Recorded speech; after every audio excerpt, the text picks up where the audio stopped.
TVU Noticias Tarde. Hola, ¿cómo están, damas y caballeros? Sean bienvenidos a una nueva edición de TVU Noticias Tarde, ya con imágenes de Concepción.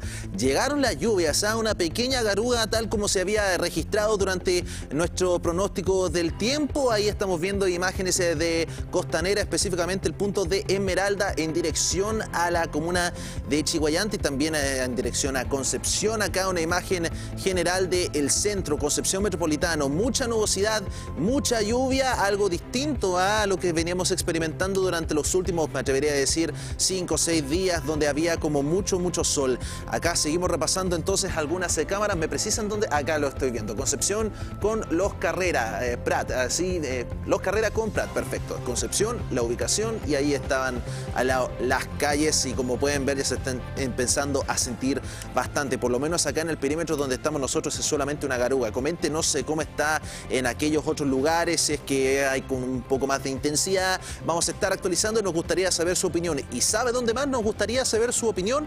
En la encuesta que tenemos el día de hoy en @TVU Noticias. Ahí están viendo en la pantalla. Se aprobó en general el proyecto impulsado por el Ejecutivo, por el cual se crea la Agencia de Financiamiento e Inversión para el Desarrollo, AFIDE. ¿Le parecen positivas este tipo de iniciativas? Y ya con algunos resultados, aún queda tiempo para que usted pueda opinar. Estamos viendo un 61,5% indica que sí está bien, que lo encuentra positivo, y un 38,5% indica que no. De todas maneras, no se quede solamente con la encuesta. Como siempre le digo, usted puede obviamente opinar, puede también manifestar algún tipo de denuncia, también estar actualizándose con nosotros. Todo esto y mucho más en @TVU Noticias, en la plataforma ex Twitter.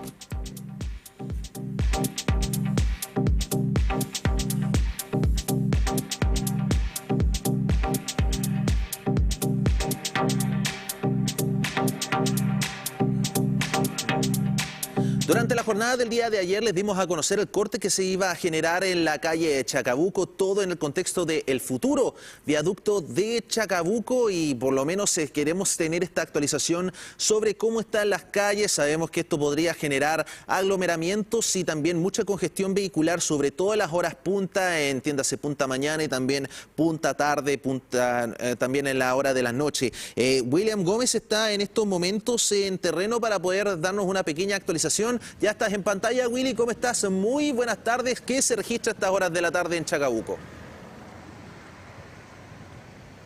Hola Carlos, ¿qué tal? ¿Cómo estás? Saludarte a ti, también a la gente que nos ve a través de cable operadores de distintos puntos del país y obviamente acá en la región del Biobío. Mira, al principio tú mencionabas a Garúa, más que Garúa es llovizna, está lloviendo bastante fuerte. La temperatura es muy baja. Estamos en este segundo día de desvíos producto de las obras de terminación del viaducto que está allá al fondo. Recuerda que lo que se está desarrollando acá es la obra de terminación de ese brazo que vemos en imágenes de nuestro cámara Cristian Jara, que va a conectar con toda el área del Parque Ecuador, en particular de Chacabuco Poniente, lo que se conocía también como la calle ex Andrés Bello y que tiene la unión con calle Arturo Prat, acá en el centro de Concepción. Están ya los desvíos materializados acá en este paneo que estamos realizando. Está la imagen en vivo del tránsito que, ¿sabes qué? Ha sido bastante fluido. Llevamos aproximadamente aquí una hora aproximadamente. Y este brazo conecta desde Concepción hacia Chiguayante. En el sentido en el cual está el tiro de cámara por parte de Cristian Jara, está la unión desde Chiguayante para enfermar hacia el centro de Concepción y de ahí Hualpén, el centro benquista, Talcahuano. El flujo de momento ha sido bastante fluido, los desvíos se han materializado, pero están esto que están viendo ustedes en imágenes, los bocinazos, hay gente que cruza por donde no debe o dirige su auto por donde no debe. Estamos en un horario que es horario también peak.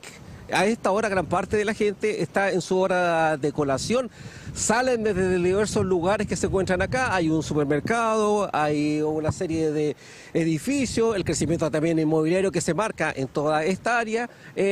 Por lo mismo es un área de continuo tránsito. Imagen en vivo lo que estamos viendo a esta hora de la tarde, acá en esta área, cuando son las 14:07.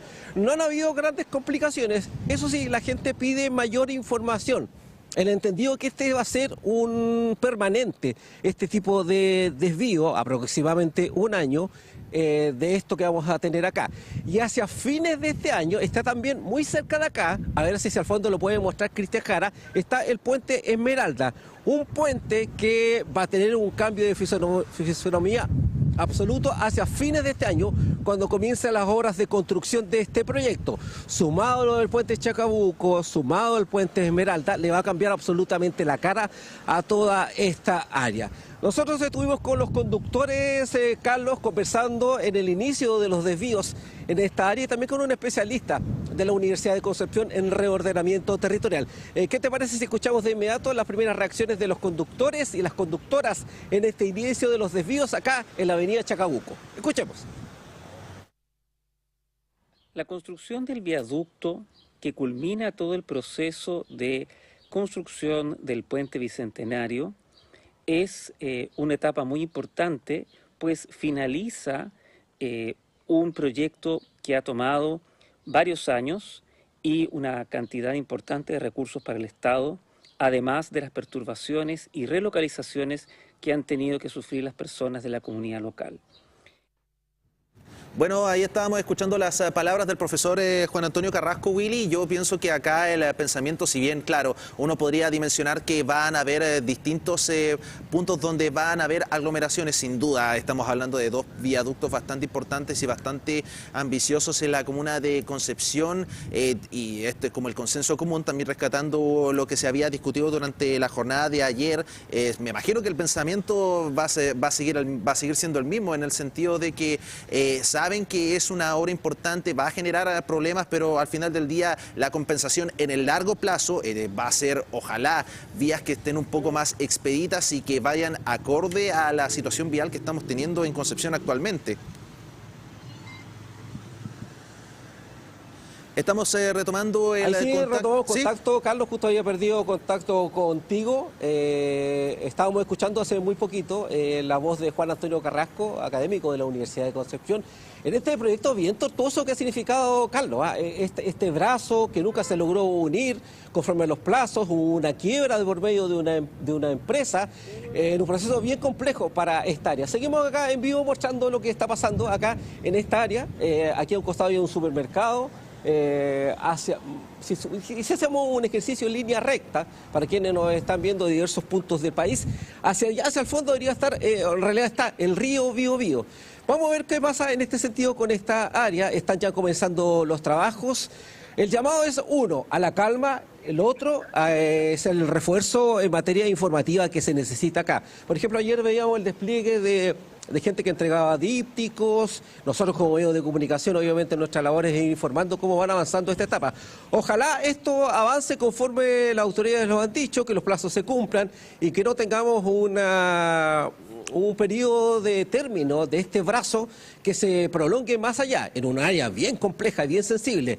El que se estiren los plazos significa mayores molestias y que este brazo no termine de conectarse con la avenida Chacabuco y de ahí con el Parque Ecuador. Ojalá vayan de la mano este sector, este proyecto a cargo del MOB, y que las coordinaciones tiene con la Dirección de Tránsito de la Municipalidad de Concepción en el tema de los desvíos, con el otro proyecto que encabeza el Ministerio de Vivienda y Urbanismo, Carlos. Sí, estaba recordando un poco el mismo proyecto del Puente Esmeralda con quien estuvimos conversando con la misma Seremi de Vivienda y Urbanismo sobre las características que va a tener. O sea, ellos saben que no pueden cortar una ruta tan importante como que conecta con San Pedro de la Paz y que desde San Pedro de la Paz lleva directamente a Concepción. O sea, ese traslado es típico. Entonces, ¿qué se va a hacer? Se va a hacer una pequeña desviación. En este caso se va a hacer la apertura de una ruta y esa ruta va próximamente a modificarse para que forme parte de la amplitud que va a tener el mismo puente, la nueva versión del puente Esmeralda. Obviamente esto pensado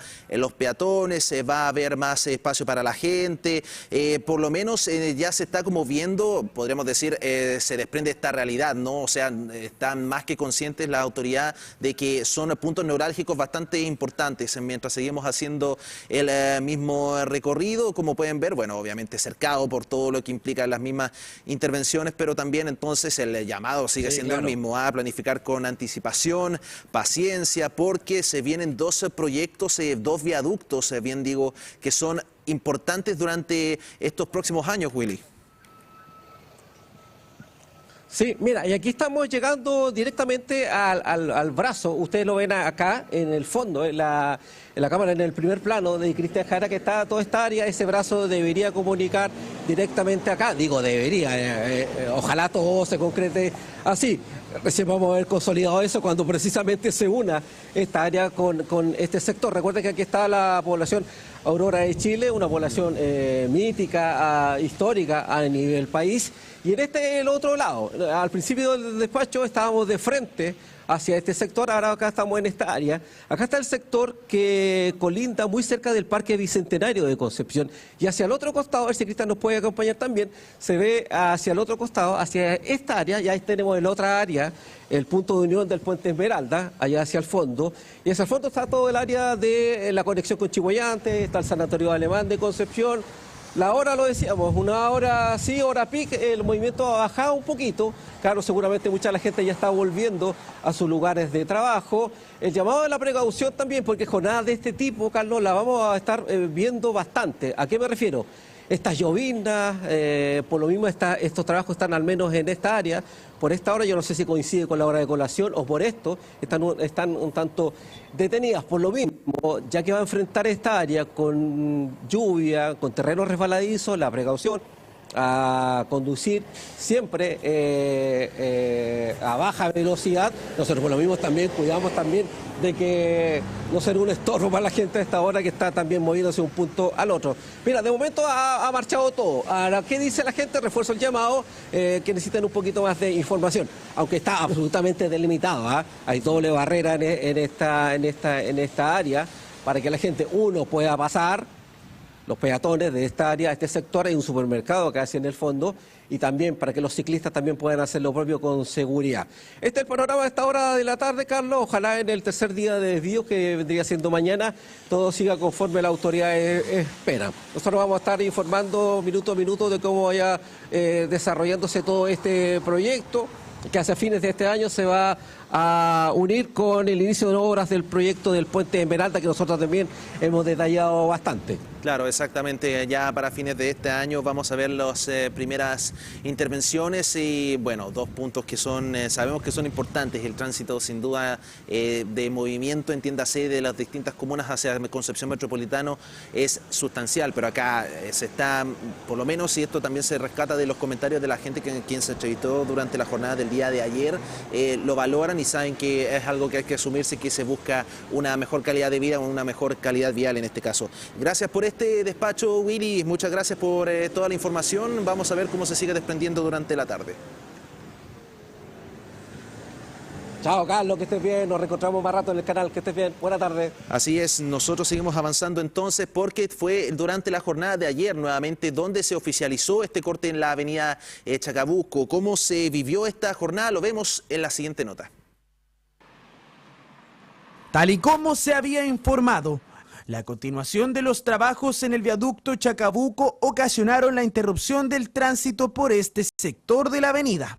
La construcción del viaducto, que culmina todo el proceso de construcción del Puente Bicentenario, es una etapa muy importante, pues finaliza un proyecto que ha tomado varios años y una cantidad importante de recursos para el Estado, además de las perturbaciones y relocalizaciones que han tenido que sufrir las personas de la comunidad local.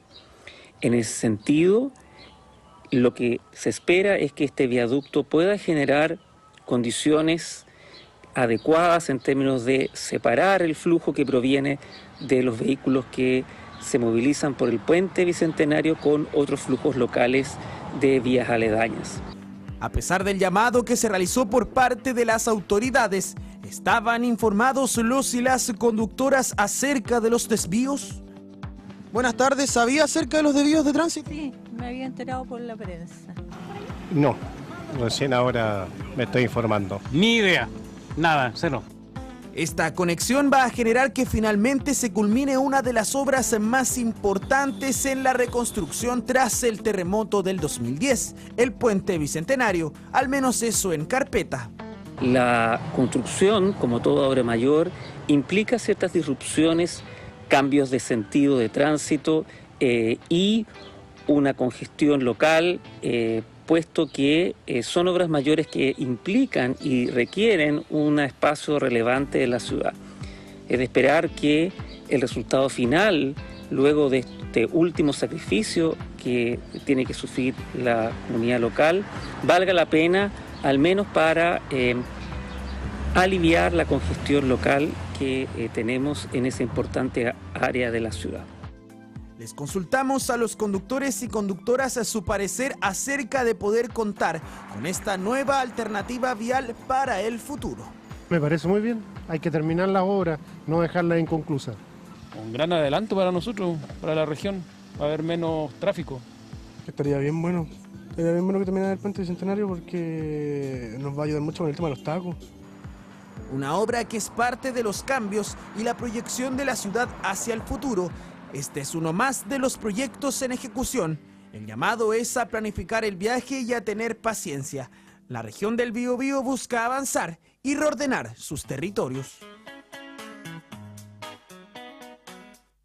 Vamos a nuestra entrevista del día de hoy. Dimos a conocer un plan de renovación por parte de la cartera de vivienda y urbanismo sobre las casas con asbesto que existen en la comuna de Lota. Para aquellos que no lo sepan, son 4 los países en Sudamérica que han prohibido el uso de asbestos. En este caso está Argentina, Uruguay, Honduras, pero también está otras realidades porque hay potencias a nivel mundial, como por ejemplo el país de Rusia, que tiene el mayor número de producción, pero a esto se suma Kazajistán. ¿Cómo ha cambiado esta situación en Chile y cuáles son los riesgos del asbesto? Lo analizamos el día de hoy con la doctora Patricia Huerta San Martín, profesora asistente de la Facultad de Medicina. Muchas gracias, doctora, por estar con nosotros el día de hoy. Gracias por la invitación.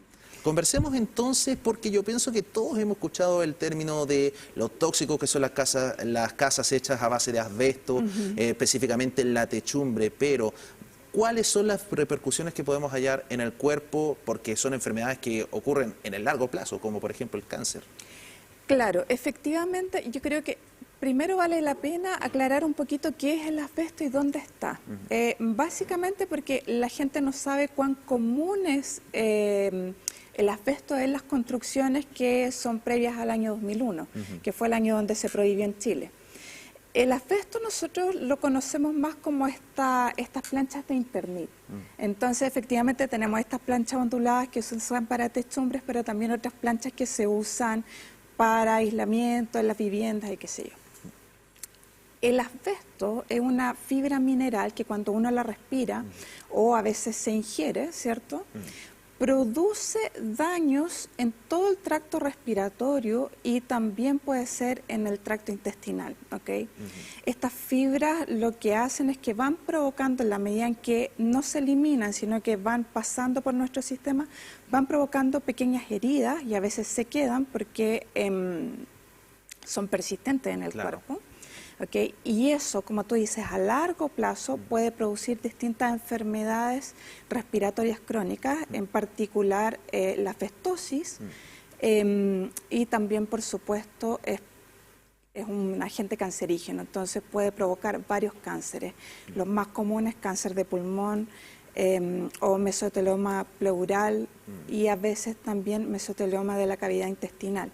Analicemos un poco la situación en Chile entonces, doctora, porque yo pienso que hasta ese entonces, claro, si bien se conocía de las casas de asbesto, y esto también como una alusión al mismo evento de Eduardo Miño el año 2001, se desconocía del verdadero daño que podría generar, en este caso, las mismas edificaciones de asbesto, conllevando finalmente a la asbestosis. ¿Cómo analizas que se ha avanzado en las políticas, si lo pudiésemos como abordar, por favor? Es una pregunta bien que hay que contextualizarla bien en términos históricos. Tú mencionas a Eduardo Miño, que en paz descanse.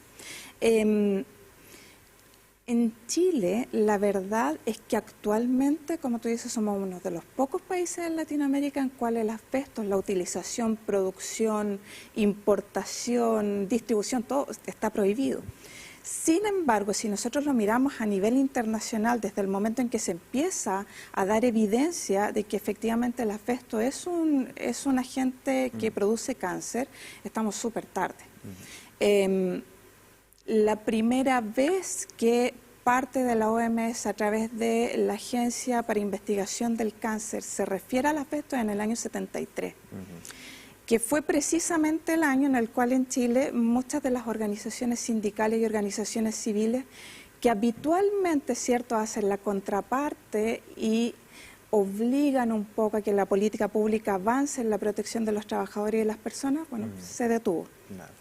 Entonces tenemos que, en buena parte con la vuelta a la democracia, empezó a actualizarse un conjunto de reglamentos y restricciones al uso del asbesto, límites de exposición, hasta que en el 2001 se llega a la prohibición de su uso.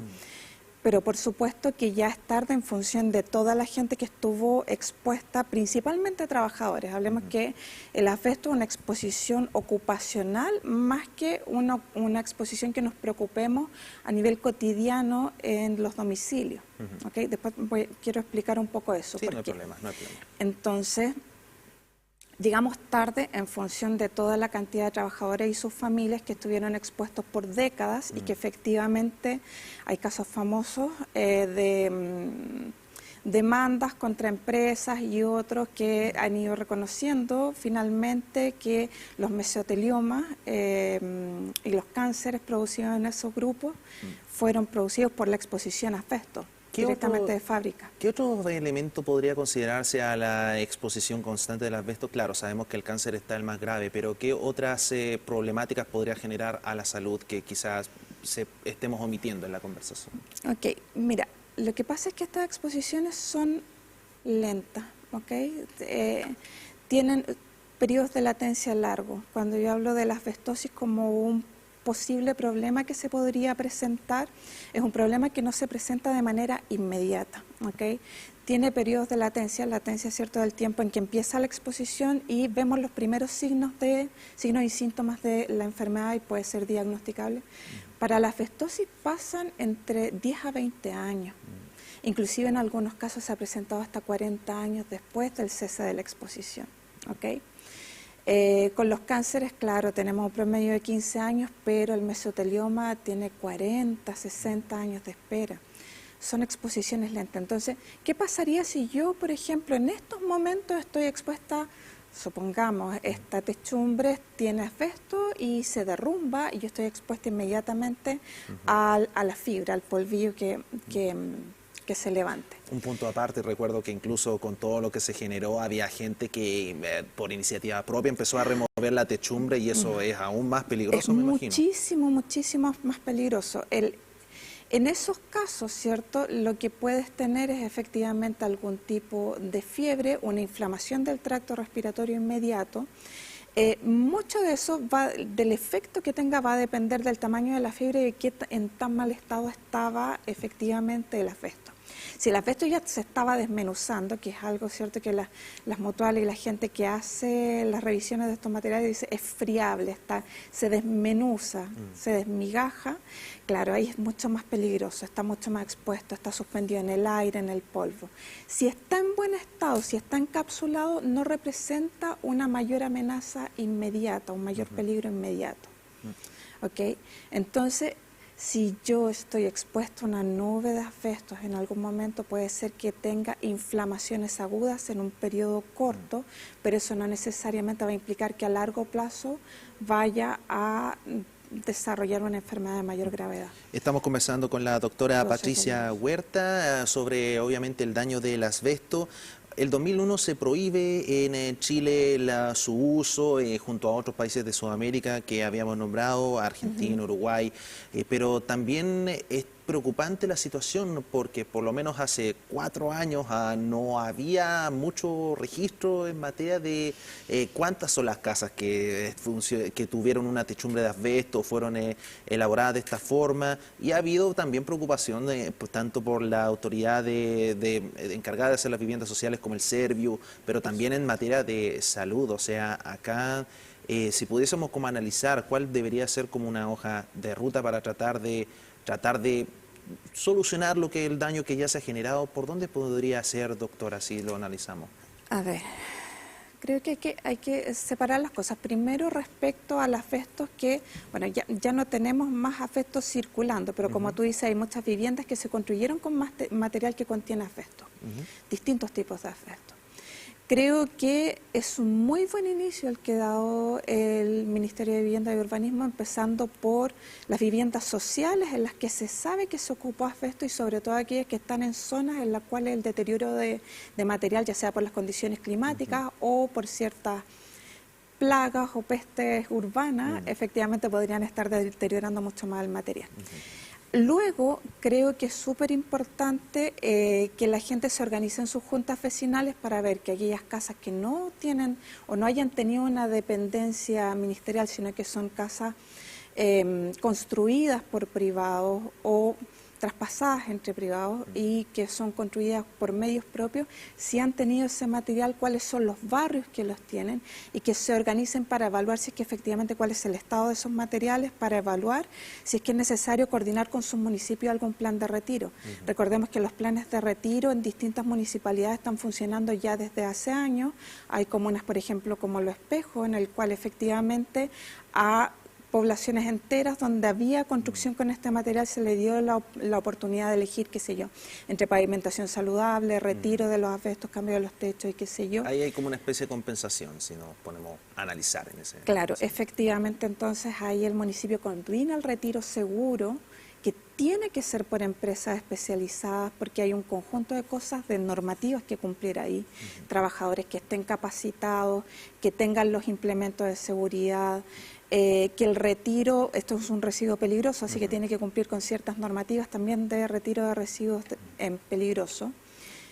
Y los trabajadores que lo hacen son trabajadores que están bajo vigilancia epidemiológica, es decir, trabajadores que estando expuestos al asbesto de manera ocupacional tienen que pasar por cientos de screening médicos cada cierto tiempo para detección temprana de problemas de salud en caso que así fuera.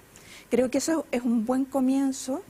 Y con respecto a cuando ya tenemos cierto el daño en salud, bueno, por supuesto, si una persona tiene sospecha de que ha estado expuesto a asbesto de manera no ocupacional por la construcción o por su lugar de trabajo, que es una construcción muy antigua, debería hacerse las examinaciones correspondientes si es que tiene algunos síntomas que puedan ser sospechosos, como por ejemplo dificultad respiratoria, dolor al toser. Esos ya son indicios. Indicios de que puede haber un daño y por supuesto hay indicios ya de estadios avanzados de enfermedad como pillarse bultitos debajo de la piel del tórax o unas pérdidas de peso abruptas que podrían ser indicativas de algún proceso de cáncer. Ahora conversar sobre el trabajo que se realiza, porque ahora mismo estamos viendo ejemplos como el de Lota respecto que se está haciendo algo al respecto, afortunadamente, en materia de salud. Pero, ¿qué podríamos decir que se tiene que apuntar en el largo plazo? Porque quizá un plan mancomunado para poder hacer un catastro oficial, saber dónde está saber dónde están como los puntos más críticos, si se puede decir de alguna forma. Esto es algo que derechamente ocurre de norte a sur, o sea, la región del Biobío no es una excepción en ese mismo sentido, doctora. Exactamente. En efecto, la evaluación del Ministerio de Vivienda es que entre la región metropolitana, Valparaíso y la octava región están más del 80% de las viviendas con asbesto, ¿cierto? Entonces, este plan de retiro tiene que ser relativamente rápido, urgente y, como tú dices, con un esfuerzo mancomunado de las personas que tienen que organizarse también estos planes, inclusive el plan de retiro que está funcionando ahora en Lota, el primer requisito para que pueda operar es que las personas estén organizadas, que tienen que contactarse y comunicarse con un comité. Luego yo diría que esto debería extenderse a todo tipo de vivienda y sobre todo lugares de trabajo. Es muy necesario evaluar y tener una evaluación permanente de todas las estructuras para ir eliminando estos elementos peligrosos. Doctora. Si es que te respondo, no sé. No, está súper claro. O sea, yo pienso que está más que claro que por lo menos aún está esta preocupación del asbesto, pero también es difícil hacer algo al respecto cuando tienes potencias mundiales que tienen el mayor índice de elaboración y al final de producción de asbesto. Y claro, la Organización Mundial de la Salud se ha manifestado al respecto, pero de nuevo sigue ingresando y sigue siendo un problema a solucionar. Yo pienso que aquí también es algo de preocupación internacional de que también merece ser analizado en ese mismo sentido. Sí,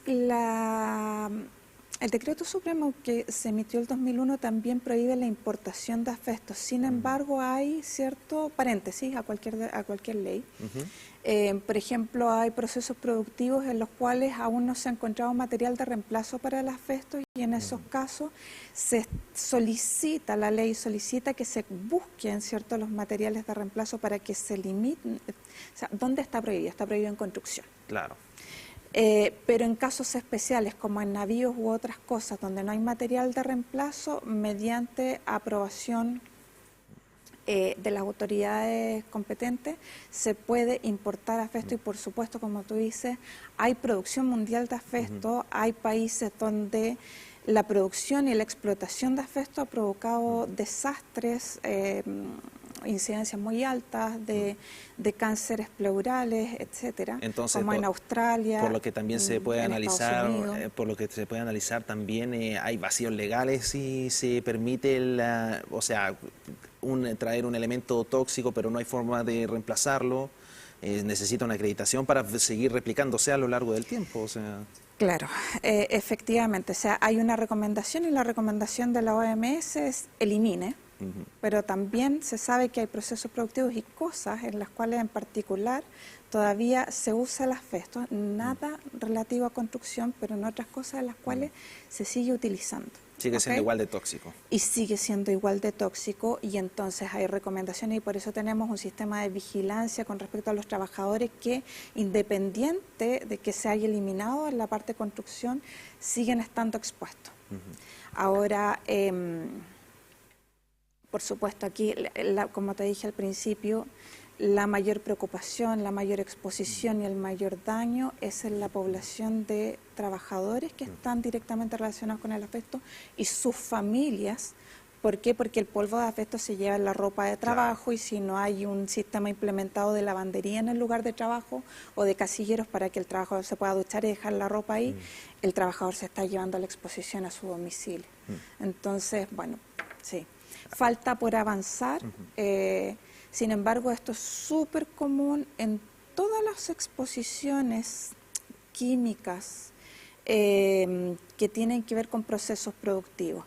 El proceso productivo habitualmente, ahí donde se instala el vacío legal, no se detiene y entonces en todo aquello donde el material no pueda ser eliminado y reemplazado por uno seguro, esto se sigue utilizando. Pero ahí ya entonces nos metemos en casi todos los 196 químicos que están clasificados en el grupo 1 de carcinogénico y... Bueno, importante saber mitigarlo, el ejemplo de Lota es importante, ojalá se logre replicar y si usted, claro, estuvo expuesto y está sintiendo malestar, obviamente vaya y diagnostíquese para evitar cualquier tipo de problema que podría generarse en el largo plazo. Agradecerle, doctora, por estar con nosotros. Tal vez me gustaría agregar sí, una cosita más, que no es menor. El asbesto es una exposición peligrosa en trabajadores y por supuesto es peligrosa en comunidad y en mujeres embarazadas. Sin embargo, sobre todo en trabajadores, una de las recomendaciones principales es que si el trabajador tiene sospecha de estar expuesto a asbesto y fuma, que es urgente que deje de fumar. Claro. Porque ambas exposiciones hacen una potenciación tremenda, aumentando en múltiples veces el riesgo de tener algún tipo de cáncer, ya sea de pulmón o de cualquier otro tipo. Entonces, ahí, mientras todo lo otro se hace posible, aquello que depende de nosotros también es muy importante. Evitar la sobreexposición a toda costa. Doctora Patricia Huerta, muchas gracias por estar con nosotros en TV1 Noticias Tarde. Gracias a ti por la invitación. Vamos a nuestra primera pausa, no se despegue del noticiero de TV1 Noticias Tarde.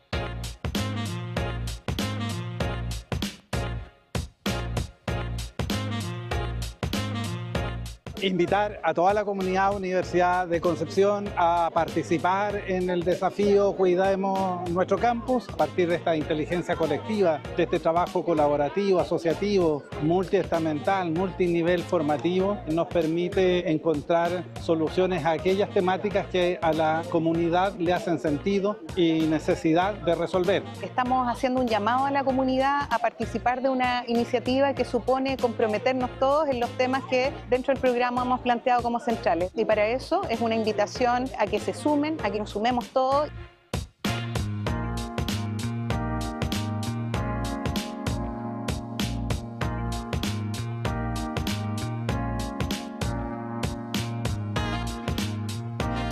Primero vamos a recibir ideas, aportes desde toda nuestra comunidad universitaria, las cuales ustedes van a poder encontrar en nuestra página web. Vamos a elegir las 30 mejores iniciativas que van a trabajar de manera colaborativa y en apoyo con un experto. Si van a presentar en formato pitch, es decir, en 3 minutos, cuáles son sus propuestas de solución y con ello elegir a los 3 ganadores, que al menos va a ser uno de cada campus.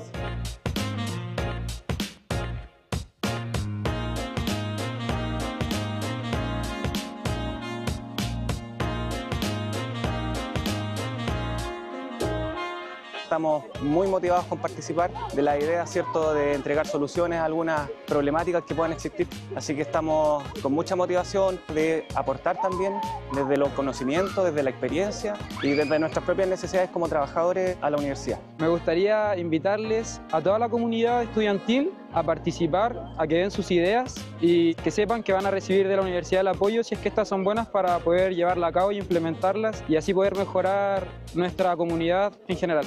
Este primer desafío esperamos que sea una oportunidad para que nuestros jóvenes aporten para nuestra comunidad también, porque también pueden postular funcionarios, aporten con ideas innovadoras que puedan ir resolviendo los problemas que nos aquejan en esta gran meta de mejorar las condiciones de vida de la comunidad universitaria.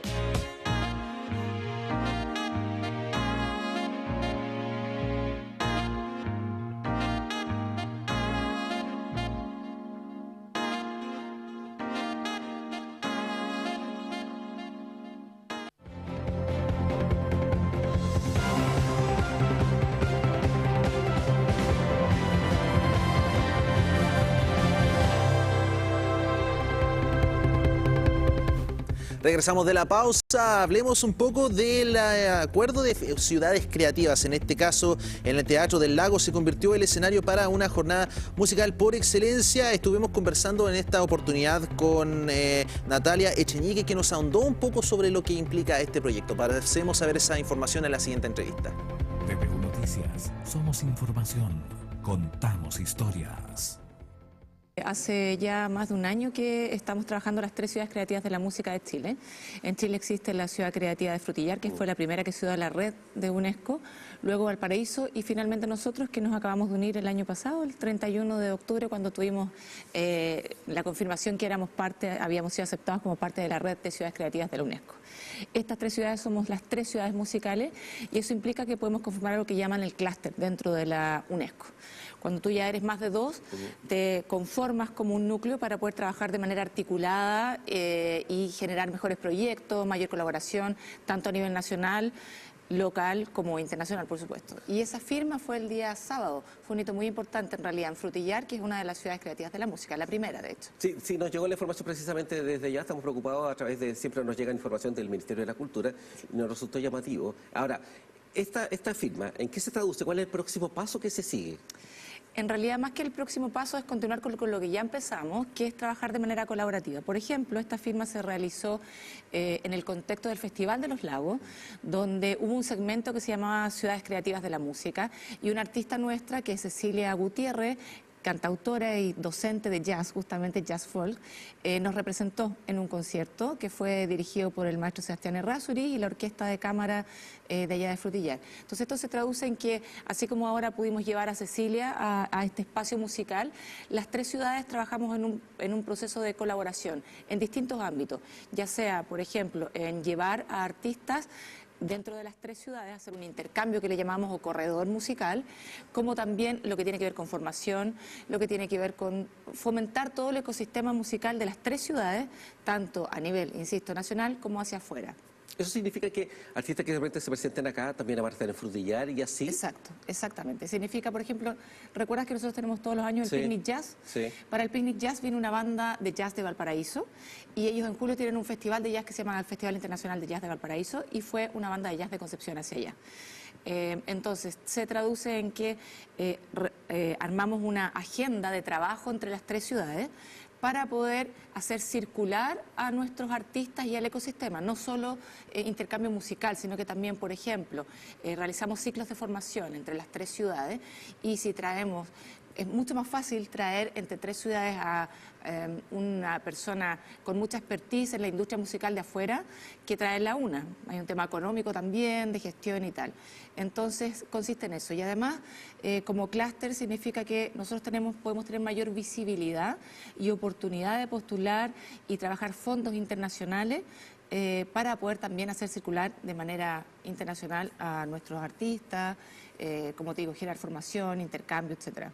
Una de las líneas de acción que emanan de la información que nos hicieron llegar, también a través del Teatro del Lago, es el posicionamiento del sello de las ciudades creativas. Sí. ¿Cómo se logra eso, que aparece como un gran término, como una gran idea, pero que hay que llevarla a materializarla en hechos concretos? A través de lo que me estás conversando, entiendo que por ahí también va la línea, pero al sentarse y conversar y lograr cada uno de los propósitos, ¿cómo lo van canalizando, cómo los van aterrizando para que ese propósito, este sello creativo, vaya consolidándose?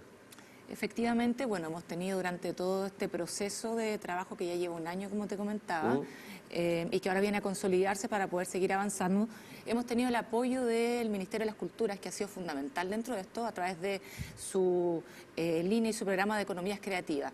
Dentro de eso hemos tenido que trabajar con el equipo de Relaciones Internacionales del MINCAP, y lo que significa es que en el fondo nosotros ya cada una de las 3 ciudades tiene su marca como ciudad de la música, ¿cierto?, dentro de la UNESCO. Y ahora nos permite que podamos posicionarnos de manera internacional con más fuerza.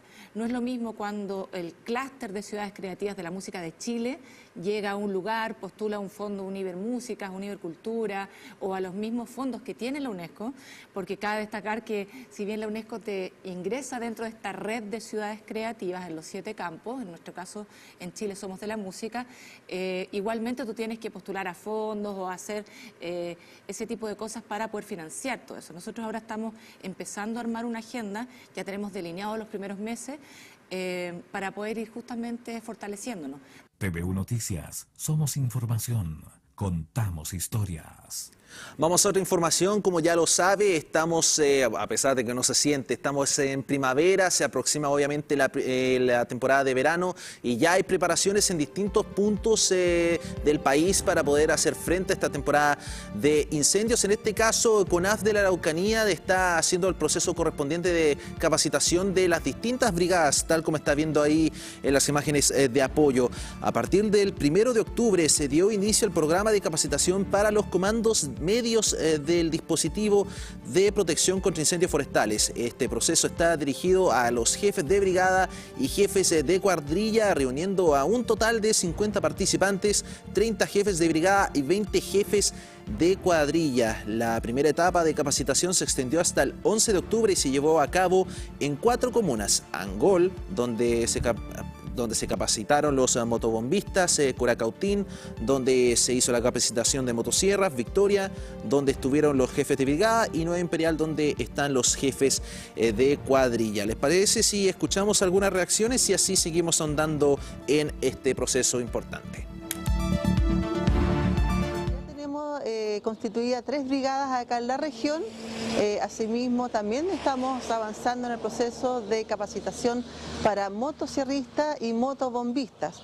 Por lo tanto, estamos en la fase de preparación y estamos también haciendo todo el proceso de inducción tanto de las pruebas físicas como psicológicas. Hemos reforzado las medidas para hacer que las personas que ingresen a las brigadas de CONAF cumplan con los estándares más altos. Insistimos y hacemos el llamado para que hombres y mujeres de acá de la región puedan postular a través de la página de CONAF y así ayudar a la región y al país.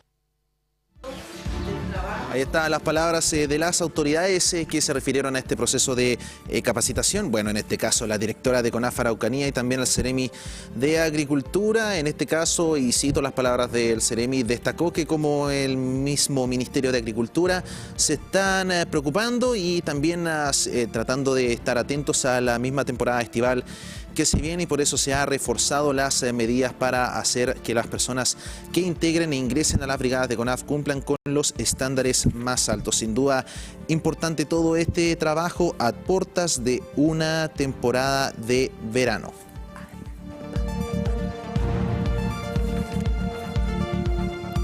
Vamos a otras informaciones. Un poco el mercado se está moviendo obviamente y es importante tener este balance. Hay novedades en el trigo y el pan. Para ahondar en esta materia, Matías Schneider me va a ahondar en esta misma información. Matías, muchas gracias por acompañarnos en esta edición de TVU Noticias Tarde. ¿Qué tal, Carlos? ¿Cómo estás? Muy buenas tardes. Así es, hoy es el día del pan. Vamos a preparar un informe de esta situación. Estuvimos ahí en un despacho para nuestro material, pero no es lo único. También hay que ver lo que significa el otro plano o el otro tema que va asociado a aquello, que es un poco más lo que está ocurriendo en el plano internacional y en el plano nacional. Hoy incluso el presidente Gabriel Boric habló acerca de este tema. El trigo está generando al menos inconvenientes en cuanto al valor, a su valor en general, no solo acá en el país, sino que en el plano internacional. ¿Por qué? Bueno, los grandes productores, quienes son responsables del abastecimiento casi de la mayoría, en el mayor porcentaje, son Ucrania, Polonia y Rusia. Comprenderás que la situación está bien compleja ya, claro. Entonces genera estos inconvenientes de abastecimiento y situación que ha generado un precio que, ha generado que el precio se eleve y que no descienda. Y es por esa razón también que el pan ha mantenido al menos esta constante durante este último tiempo.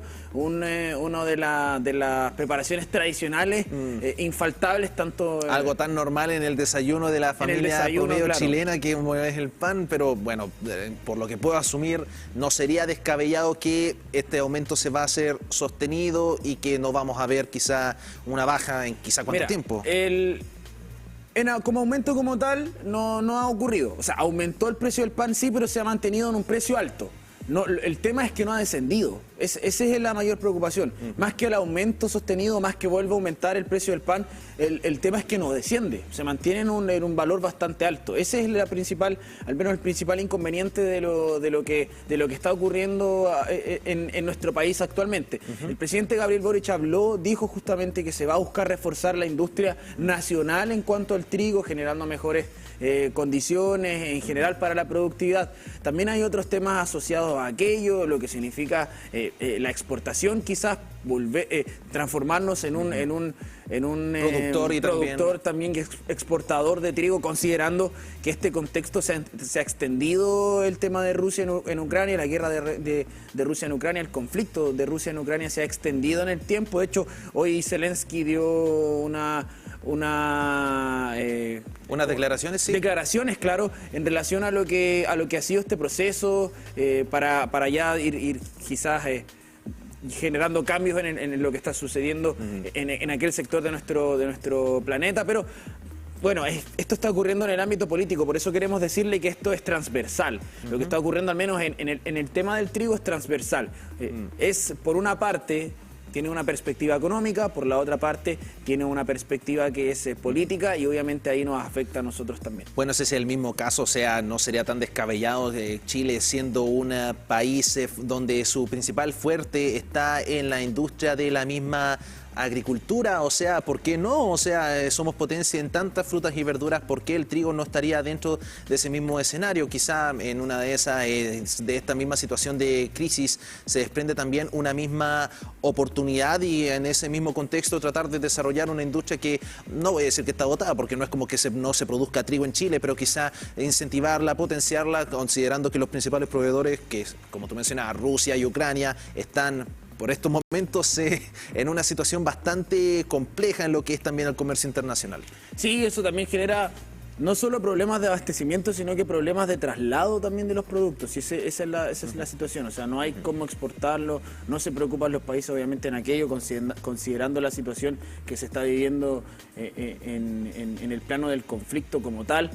Y así repercute en todos los mercados. Y no es solo acá, no es solo nuestro país, son otros mercados también que se ven afectados. Lo que está ocurriendo justamente en aquel sector en específico, los países aledaños, y que también nos llega a nosotros producto de que, recordemos, Polonia, Ucrania y Rusia concentran la mayor cantidad, al menos en cuanto a porcentaje, del abastecimiento de trigo de todos los países del mundo. Entonces, pero también están los mismos, pero también uno piensa en los productos de reemplazo, o sea, yo tengo claro que no son muchos, por lo menos la base del trigo es bastante importante, no solamente todo esto es pan, está la pampita, o sea, yo pienso que acá más adelante, sin duda que el impacto se va a hacer notar, sobre todo en un país donde está tan arraigado precisamente una pan con mantequilla en la mañana, con mermelada, con lo que sea, o sea, yo pienso que aquí no solamente, pero yo pienso que de estas circunstancias de crisis, Matías, también está la oportunidad de poder desarrollar una industria. Yo pienso que por ahí va también los comentarios del mismo Ejecutivo en este contexto. Sí, mira, tenemos justamente las declaraciones del presidente Gabriel Boric y también de Víctor Hugo García, analista internacional. Estuvo con nosotros en el matinal hablando de otros temas, pero aprovechamos también la instancia para preguntarle acerca de lo que significa más el ambiente político que económico, porque nosotros ya nos hemos referido anteriormente al ámbito económico, que era lo que yo le mencionaba en cuanto a este tema de la alza que tuvo en un momento el precio del pan y que ahora se mantiene alta. Y queremos pasar a escuchar justamente al presidente Gabriel Boric y también al académico de la Universidad de Concepción. Vamos a escucharlo entonces. El abastecimiento a nivel internacional, sobre todo en Medio Oriente, en los países de África y en alguna medida América Latina, depende de los grandes mercados mundiales. En este momento los mercados mundiales están alterados, no hay un abastecimiento fluido, por lo tanto el precio del trigo tiende a sufrir estos impactos y se encarece el precio final del producto. Sé, como decía Antonio, que hay sectores que enfrentan un panorama más difícil, como el trigo. Desde noviembre vamos a implementar un plan de acciones de corto, mediano y largo plazo para enfrentar juntos los desafíos actuales y fortalecer la competitividad del trigo. Esto incluye la promoción de modelos de agricultura por contrato, lo que va a significar un apoyo importante para que los productores puedan tener estabilidad en este rubro. Ahí están las palabras entonces del mismo presidente de la República y también del académico de la Universidad de Concepción. Ahora, Matías, tú que estuviste también registrando este tema, yo pienso que acá los primeros afectados son las comunidades, las familias que nuevamente estamos dentro de los países que consumen más pan a nivel internacional. ¿Cómo lo perciben ellos todo esto? Mira, nosotros hemos hecho diferentes notas acerca del tema del trigo en particular, en realidad acerca de los precios en general. Siempre estamos bien atentos a las variaciones en la economía y cómo esto va impactando en el bolsillo de las personas. El tema del trigo, en su momento, y como se ha mantenido, ha generado un problema porque, claro, el pan es uno de los alimentos que más se consumen en el país. Si no, el que más se consume. El que siempre está en la canasta el que siempre básica. Está. Entonces, hoy le preguntamos a las personas, por ejemplo, qué significa el pan para ellos. Todos nos decían, algunos nos decían el dicho, el pan de cada día, y se repetía el desayuno. Le consultamos alrededor de 6 personas y al menos todas las 6 personas nos decían el desayuno.